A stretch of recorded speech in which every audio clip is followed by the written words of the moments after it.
ಯೇಸುವೆ ಸ್ತೋತ್ರ, ಯೇಸುವೆ ವಂದನೆ. ಆತ್ಮೀಯ ಸಹೋದರ ಸಹೋದರಿಯರೇ, ಇವತ್ತು ಪವಿತ್ರ ಕುಟುಂಬದ ಹಬ್ಬ, ಡಿಸೆಂಬರ್ 29 ಭಾನುವಾರ. ಪ್ರಾರ್ಥಿಸೋಣ. ಸ್ತುತಿಗಳ ಮಧ್ಯೆ ವಾಸಿಸುವ ತಂದೆಯಾದ ದೇವರೇ, ನಿಮ್ಮ ನಾಮಕ್ಕೆ ಅನಂತ ಕೋಟಿ ಸ್ತುತಿ ಸ್ತೋತ್ರ ವಂದನೆಗಳನ್ನು ಸಲ್ಲಿಸುತ್ತೇವೆ ಸ್ವಾಮಿ. ಜೋಸೆಫ್, ಮರಿಯ ಮತ್ತು ಯೇಸು ಈ ಪವಿತ್ರ ಕುಟುಂಬದ ಹಬ್ಬವನ್ನು ನಾವಿಂದು ಕೊಂಡಾಡುತ್ತಿರುವಾಗ ನಮ್ಮ ಮೇಲೆ ನಿಮ್ಮ ದಿವ್ಯ ಆಶೀರ್ವಾದ ಇಳಿದು ಬರಲಿ. ನಮ್ಮ ಕುಟುಂಬಗಳನ್ನು ನಿಮ್ಮ ಅನುಗ್ರಹದಿಂದ ತುಂಬಿರಿ. ಇವತ್ತು ನಾವು ಆಲಿಸುವ ಸ್ವಾರ್ಥೆಯನ್ನು ಅರ್ಥೈಸುವಂತೆ, ಗ್ರಹಿಸುವಂತೆ ಮತ್ತು ಆ ಸ್ವಾರ್ಥ ಪ್ರಕಾರ ಜೀವಿಸುವಂತೆ ಪವಿತ್ರಾತ್ಮರನ್ನು ನಮ್ಮ ಮೇಲೆ ಸುರಿಸಿರಿ. ಪವಿತ್ರಾತ್ಮರೇ, ಇಳಿದು ಬಂದಿರಿ ಮತ್ತು ನಮ್ಮನ್ನು ಬಲಪಡಿಸಿರಿ. ಯೇಸುವಿನ ತಾಯಿ ಮರಿಯ ಪವಿತ್ರ ಕುಟುಂಬವೇ, ನಮಗಾಗಿ ಪ್ರಾರ್ಥಿಸಿರಿ. ಯೇಸು ನಾಮದಲ್ಲಿ ಪ್ರಾರ್ಥಿಸುತ್ತೇವೆ, ಆಮೇನ್. ಸಿರಾಕನ ಗ್ರಂಥದಿಂದ ವಾಚನ, ಅಧ್ಯಾಯ 3 ವಾಕ್ಯಗಳು 2-6, 12-14. ಸರ್ವೇಶ್ವರ ಮಕ್ಕಳಿಗಿಂತ ಮಿಗಿಲಾಗಿ ತಂದೆಗೆ ಗೌರವ ನೀಡಿದ್ದಾರೆ. ಗಂಡು ಮಕ್ಕಳ ಮೇಲೆ ತಾಯಿಗೆ ಅಧಿಕಾರವನ್ನು ಅನುಗ್ರಹಿಸಿದ್ದಾರೆ. ತಂದೆಯನ್ನು ಸನ್ಮಾನಿಸುವವನು ತನ್ನ ಪಾಪಕ್ಕೆ ಪ್ರಾಯಶ್ಚಿತ್ತ ಮಾಡಿದವನಂತೆ, ತಾಯಿಯನ್ನು ಗೌರವಿಸುವವನು ನಿಧಿ ಶೇಖರಿಸಿಟ್ಟು ಕೊಂಡವನಂತೆ. ತಂದೆಯನ್ನು ಗೌರವಿಸುವವನಿಗೆ ತನ್ನ ಸ್ವಂತ ಮಕ್ಕಳಿಂದ ಆಗುವುದು ಸಂತೋಷ. ಅವನು ಪ್ರಾರ್ಥನೆ ಮಾಡುವಾಗಲೆಲ್ಲ ದೊರಕುವುದವನಿಗೆ ಪ್ರತ್ಯುತ್ತರ. ತಂದೆಯನ್ನು ಗೌರವಿಸುವವನು ಬದುಕುವನು ಬಹುಕಾಲ. ಸರ್ವೇಶ್ವರನಿಗೆ ವಿಧೇಯನಾಗಿರುವವನು ತಾಯಿಗೆ ಬರಮಾಡುವನು ಸಮಾಧಾನ. ಮಗನೇ, ನಿನ್ನ ಮುಪ್ಪಿನ ತಂದೆಗೆ ಸಹಾಯಕನಾಗಿರು. ಅವನು ಬದುಕಿರುವವರೆಗೆ ಅವನ ಮನಸ್ಸನ್ನು ನೋಯಿಸದಿರು. ತಾಳ್ಮೆಯಿಂದಿರು ಅವನ ಬುದ್ಧಿ ಮಂಕಾದಾಗ. ಅವನನ್ನು ಹೀನೈಸಬೇಡ, ನೀನು ಬಲವಂತನಾಗಿರುವಾಗ. ತಂದೆಗೆ ಮಾಡಿದ ಉಪಶಮನ ಅಳಿದು ಹೋಗದು, ಬದಲಿಗೆ ನಿನ್ನ ಪಾಪಕ್ಕೆ ಪ್ರಾಯಶ್ಚಿತವಾಗಿ ಪರಿಣಮಿಸುವುದು. ಕೀರ್ತನೆ 128. ಧನ್ಯನು ಪ್ರಭುವಿನಲ್ಲಿ ಭಯಭಕ್ತಿಯುಳ್ಳವನು, ಧನ್ಯನು ಆತನ ಮಾರ್ಗಗಳಲ್ಲಿ ನಡೆಯುವವನು. ಧನ್ಯನು ಪ್ರಭುವಿನಲ್ಲಿ ಭಯಭಕ್ತಿಯುಳ್ಳವನು, ಧನ್ಯನು ಆತನ ಮಾರ್ಗಗಳಲ್ಲಿ ನಡೆಯುವವನು. ನಿನ್ನ ಕೈ ಕೆಸರಾದರೆ ಬಾಯಿ ಮೊಸರಾಗುವುದು, ಧನ್ಯನಾಗುವೆ ನೀನು, ನಿನಗೆ ಶುಭವಾಗುವುದು. ಧನ್ಯನು ಪ್ರಭುವಿನಲ್ಲಿ ಭಯಭಕ್ತಿಯುಳ್ಳವನು, ಧನ್ಯನು ಆತನ ಮಾರ್ಗಗಳಲ್ಲೇ ನಡೆಯುವವನು. ಇರುವಳು ನಿನ್ನ ಪತ್ನಿ ಮನೆಯಲ್ಲಿ ಫಲಭರಿತ ದ್ರಾಕ್ಷಾಲತೆಯಂತೆ, ಕೂರುವರು ನಿನ್ನ ಮಕ್ಕಳು ಊಟದ ಪಂಕ್ತಿಯಲ್ಲಿ ಓಲಿವು ಸಸಿಗಳಂತೆ. ಧನ್ಯನು ಪ್ರಭುವಿನಲ್ಲಿ ಭಯಭಕ್ತಿಯುಳ್ಳವನು, ಧನ್ಯನು ಆತನ ಮಾರ್ಗಗಳಲ್ಲೇ ನಡೆಯುವವನು. ಹೊಂದುವನು ಅಂತಹ ಆಶೀರ್ವಾದವನು ಪ್ರಭುವಿನಲ್ಲಿ ಭಯಭಕ್ತಿಯುಳ್ಳವನು. ಸಿಯೋನಿನಲ್ಲಿರುವ ಪ್ರಭು ನಿನ್ನನ್ನು ಆಶೀರ್ವದಿಸಲಿ. ಜೆರುಸಲೇಮಿನ ಏಳ್ಗೆಯನ್ನು ಕಾಣು ಇಡೀ ಜೀವಮಾನದಲ್ಲಿ. ಧನ್ಯನು ಪ್ರಭುವಿನಲ್ಲಿ ಭಯಭಕ್ತಿಯುಳ್ಳವನು, ಧನ್ಯನು ಆತನ ಮಾರ್ಗಗಳಲ್ಲೇ ನಡೆಯುವವನು. Alleluia, alleluia. ನಿಮ್ಮ ಹೃನ್ಮನಗಳು ಕ್ರಿಸ್ತ ಯೇಸುವಿನ ಶಾಂತಿ ಸಮಾಧಾನದಿಂದ ತುಂಬಿರಲಿ. ಕ್ರಿಸ್ತ ಯೇಸುವಿನ ವಾಕ್ಯ ನಿಮ್ಮಲ್ಲಿ ನೆಲೆಸಿ ಸಮೃದ್ಧಿಯಾಗಿ ಬೆಳೆಯಲಿ. ಅಲ್ಲೆಲುಯ್ಯ. ಲೂಕನು ಬರೆದ ಪವಿತ್ರ ಶುಭ ಸಂದೇಶದಿಂದ ವಾಚನ, ಅಧ್ಯಾಯ 2 ವಾಕ್ಯಗಳು 41-52. ಯೇಸು ಸ್ವಾಮಿಯ ತಂದೆ ತಾಯಿಗಳು ಪ್ರತಿ ವರ್ಷವೂ ಪಾಸ್ಕ ಹಬ್ಬಕ್ಕೆ ಜೆರುಸಲೇಮಿಗೆ ಹೋಗುತ್ತಿದ್ದರು. ಯೇಸುವಿಗೆ 12 ವರ್ಷವಾದಾಗ ವಾಡಿಕೆಯ ಪ್ರಕಾರ ಹಬ್ಬಕ್ಕೆ ಹೋದರು. ಹಬ್ಬ ಮುಗಿಸಿಕೊಂಡು ಅವರು ಹಿಂದಿರುಗಿ ಬರುವಾಗ ಬಾಲಕ ಯೇಸು ಜೆರುಸಲೇಮಿನಲ್ಲಿಯೇ ಉಳಿದು ಬಿಟ್ಟರು. ಇದು ತಂದೆ ತಾಯಿಗಳಿಗೆ ತಿಳಿಯದು. ಮಗನು ಯಾತ್ರಿಕರ ಗುಂಪಿನಲ್ಲಿ ಬರುತ್ತಿರಬಹುದೆಂದು ಭಾವಿಸಿ 1 ದಿನದ ಪ್ರಯಾಣ ಬಂದು ಬಿಟ್ಟಿದ್ದರು. ನಂತರ ಮಗನು ಕಾಣದೆ ತಮ್ಮ ಬಂಧು ಬಳಗದವರಲ್ಲೂ ಪರಿಚಿತರಲ್ಲೂ ಹುಡುಕಾಡಿದರು. ಅಲ್ಲೆಲ್ಲೂ ಕಾಣದೆ ಅವರನ್ನು ಹುಡುಕಿಕೊಂಡು ಜೆರುಸಲೇಮಿಗೆ ಮರಳಿ ಬಂದರು. 3 ದಿನಗಳ ಮೇಲೆ ಮಹಾದೇವಾಲಯದಲ್ಲಿ ಅವರನ್ನು ಕಂಡಾಗ ಅಲ್ಲಿ ಯೇಸು ಬೋಧಕರ ಮಧ್ಯೆ ಕುಳಿತುಕೊಂಡು ಅವರ ಉಪದೇಶವನ್ನು ಆಲಿಸುತ್ತಾ ಅವರಿಗೆ ಪ್ರಶ್ನೆ ಹಾಕುತ್ತಾ ಇದ್ದರು. ಬಾಲಕನ ಪ್ರಶ್ನೋತ್ತರಗಳನ್ನು ಕೇಳುತ್ತಿದ್ದ ಎಲ್ಲರೂ ಆತನ ಜ್ಞಾನವನ್ನು ಕಂಡು ಬೆರಗಾದರು. ತಂದೆ ತಾಯಿಗಳು ಮಗನನ್ನು ಅಲ್ಲಿ ಕಂಡು ವಿಸ್ಮಯಗೊಂಡರು. ಆಗ ತಾಯಿಯು, ಕಂದ, ನಮಗೆ ಏಕೆ ಹೀಗೆ ಮಾಡಿದೆ? ನಿನ್ನ ತಂದೆಯೂ ನಾನು ಎಷ್ಟೋ ಕಳವಳಪಟ್ಟು ನಿನ್ನನ್ನು ಹುಡುಕಾಡಿದೆವಲ್ಲ ಎಂದಳು. ಅದಕ್ಕೆ ಉತ್ತರವಾಗಿ ಯೇಸು, ನೀವು ನನ್ನನ್ನು ಹುಡುಕಿದ್ದೇಕೆ? ನಾನು ನನ್ನ ತಂದೆಯ ಆಲಯದಲ್ಲೇ ಇರಬೇಕೆಂದು ನಿಮಗೆ ತಿಳಿಯದೇ ಹೋಯಿತೆ ಎಂದರು. ಆದರೆ ಅವರ ಮಾತು ತಂದೆ ತಾಯಿಗಳಿಗೆ ಅರ್ಥವಾಗಲಿಲ್ಲ. ಬಳಿಕ ಯೇಸು ತಂದೆ ತಾಯಿಗಳೊಡನೆ ನಜರೇತಿಗೆ ಬಂದರು. ಅಲ್ಲಿ ಅವರಿಗೆ ವಿಧೇಯರಾಗಿ ನಡೆದುಕೊಳ್ಳುತ್ತಿದ್ದರು. ಈ ವಿಷಯಗಳನ್ನೆಲ್ಲ ತಾಯಿ ಮರಿಯಳು ತನ್ನ ಮನಸ್ಸಿನಲ್ಲಿ ಸಂಗ್ರಹಿಸಿಟ್ಟುಕೊಂಡಳು. ಯೇಸು ಬೆಳೆದಂತೆ ಜ್ಞಾನದಲ್ಲಿ ಪ್ರವರ್ಧಿಸುತ್ತಾ ದೇವರಿಗೂ ಮಾನವರಿಗೂ ಅಚ್ಚುಮೆಚ್ಚಾಗುತ್ತಾ ಬಂದರು. ಆತ್ಮೀಯ ಸಹೋದರ ಸಹೋದರಿಯರೇ, ಇವತ್ತು ಕುಟುಂಬದ ಹಬ್ಬ.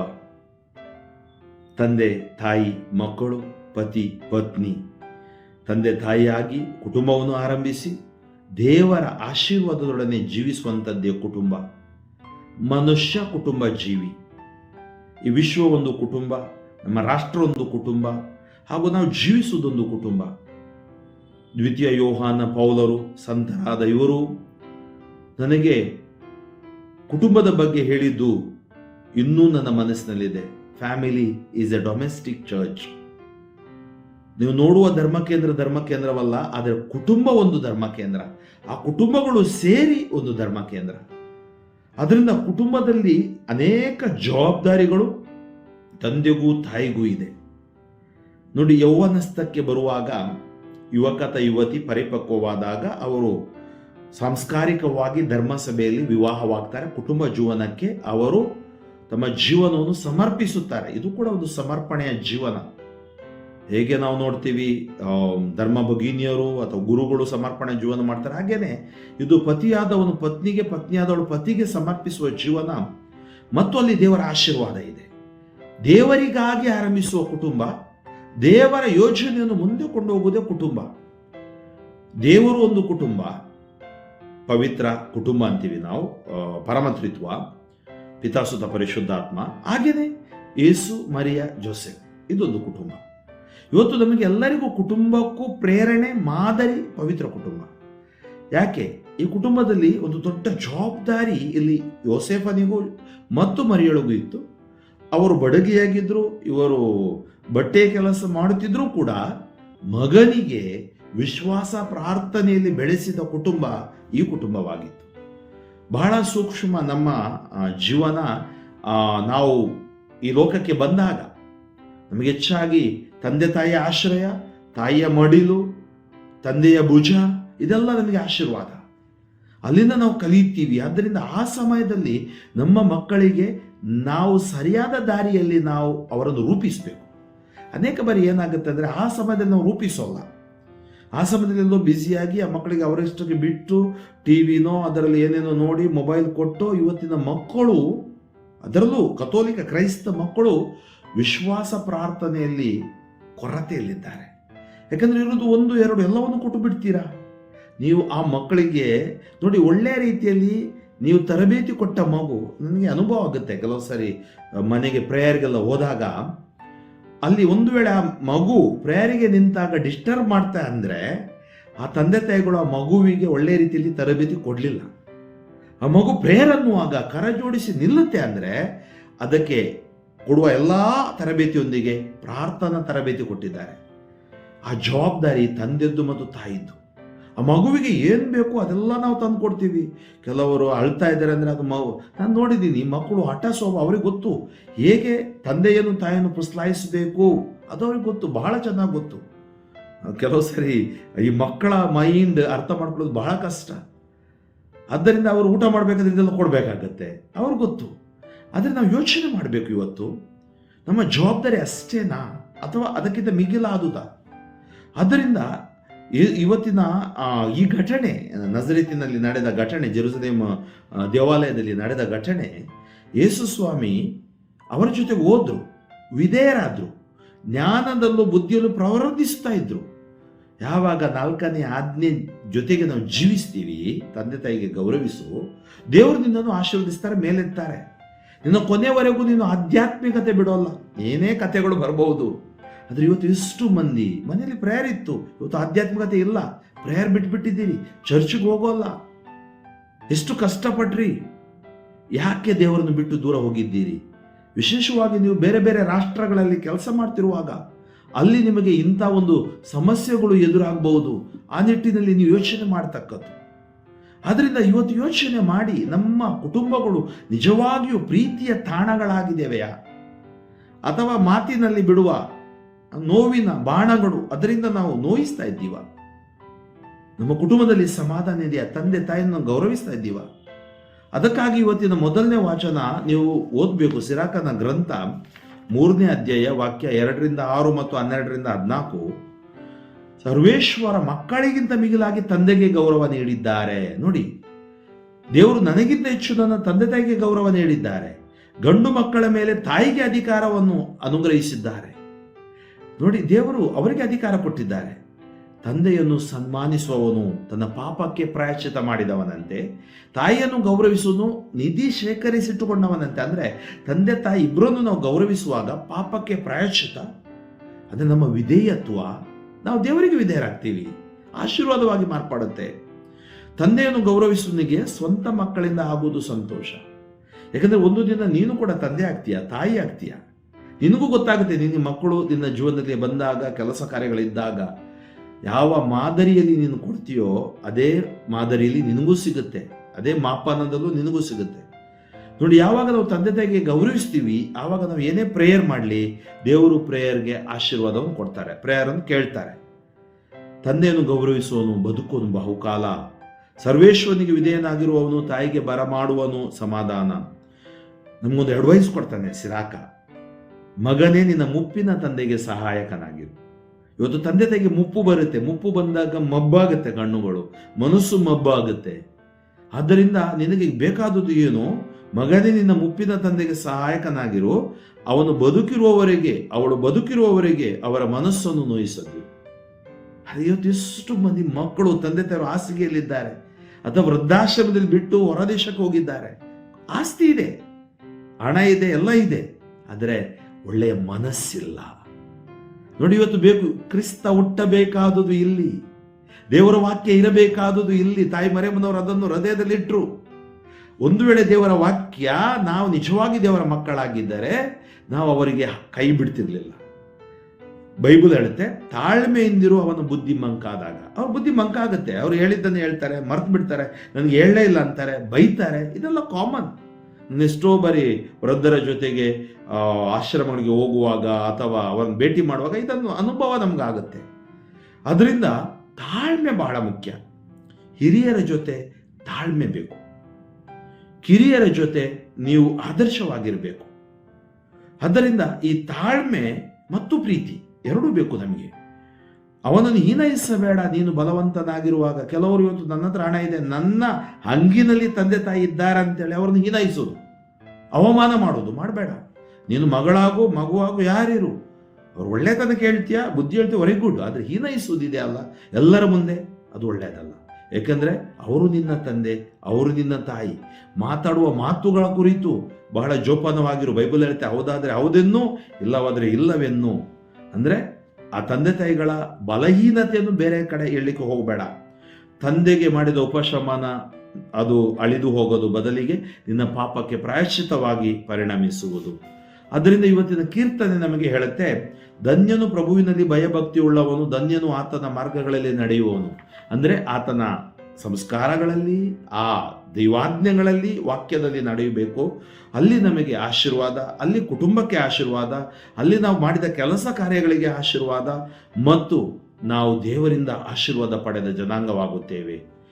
ಇಂದಿನ 2ನೇ ವಾಚನದಲ್ಲಿ ನಾವು ಆಲಿಸಿದೆವು ಸಂತ ಪೌಲನು ಕೊಲೋಸ್ಯದವರಿಗೆ ಬರೆದ ಪತ್ರಿಕೆಯಲ್ಲಿ ಒಂದು ಕುಟುಂಬ ಜೀವನದಲ್ಲಿ ನಾವು ಹೇಗೆ ಜೀವಿಸಬೇಕು ಎಂಬುದಾಗಿ ಬಹಳ ಸುಂದರವಾಗಿ ಈತ ಹೇಳ್ತಾ ಇದ್ದಾನೆ.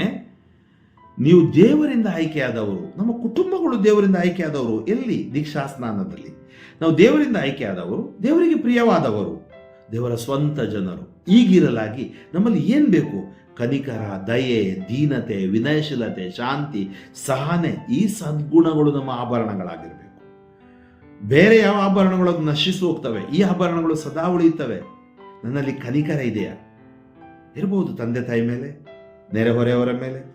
ನನ್ನಲ್ಲಿ ದೀನತೆ ಇದೆಯಾ? ನಾನು ಅಹಂಕಾರಿ, ಗರ್ವಿ, ಸ್ವಾರ್ಥಿಯಾಗಿದ್ದೀನಾ? ನಾನು ವಿನಯಶೀಲನಾಗಿದ್ದೀನಾ? ನನ್ನಲ್ಲಿ ಶಾಂತಿ ಇದೆಯಾ? ಸಹನೆ ಇದೆಯಾ? ಯೋಚನೆ ಮಾಡಿ. ಒಬ್ಬರನ್ನೊಬ್ಬರು ಸೈರಿಸಿಕೊಳ್ಳಿ. ಒಬ್ಬನ ಮೇಲೆ ತಪ್ಪು ಹೊರಿಸಲು ಕಾರಣವಿದ್ದರೆ ಕ್ಷಮಿಸಿ ಬಿಡಿ.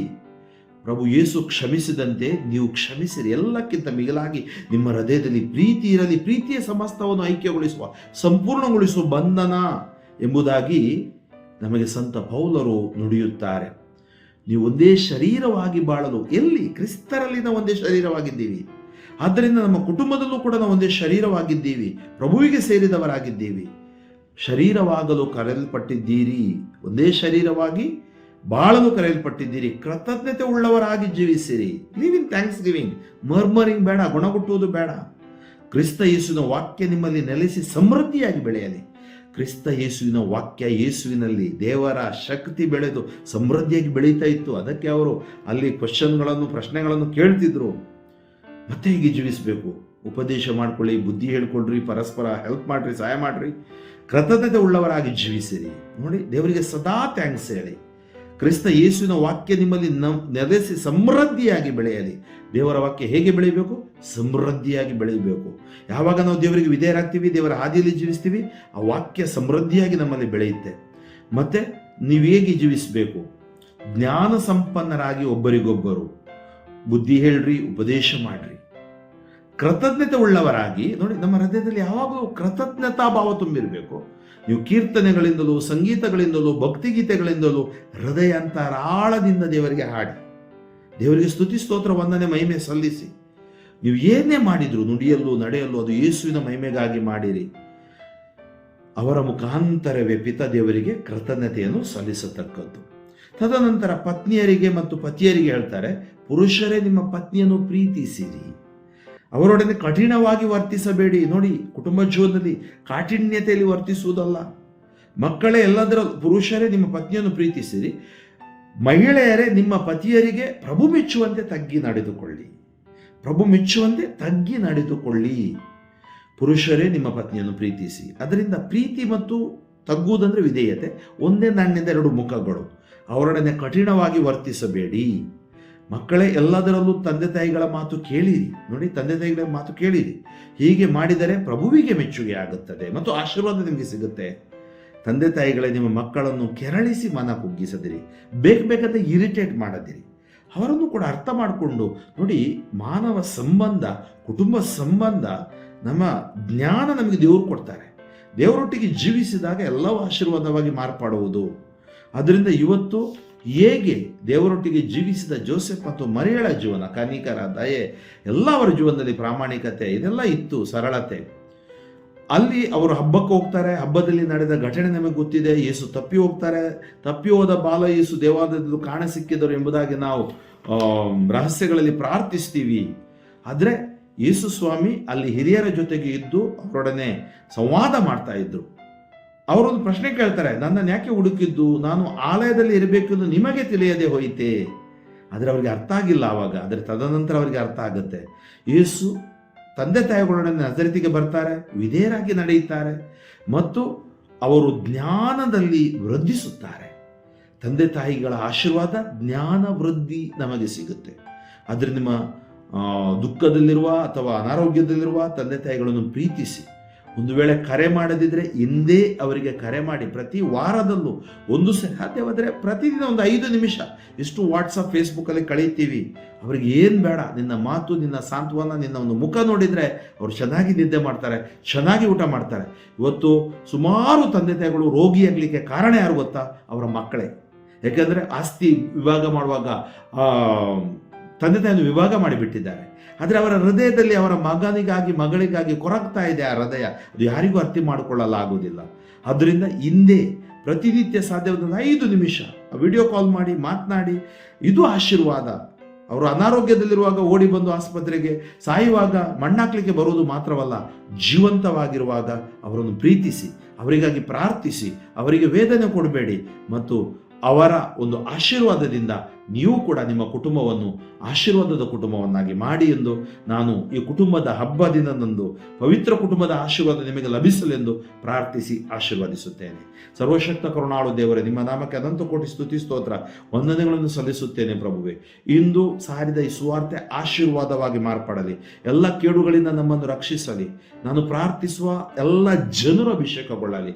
ಒಂದು ವೇಳೆ ಅವರ ತಂದೆ ತಾಯಿಗಳು ಅವರಿಂದ ದೂರ ಇದ್ದಿದ್ದೇ ಆದರೆ ಅಥವಾ ಅನಾರೋಗ್ಯದಲ್ಲಿ ಇದ್ದಿದ್ದೇ ಆದರೆ ಸೌಖ್ಯ ಕೊಡಿರಿ.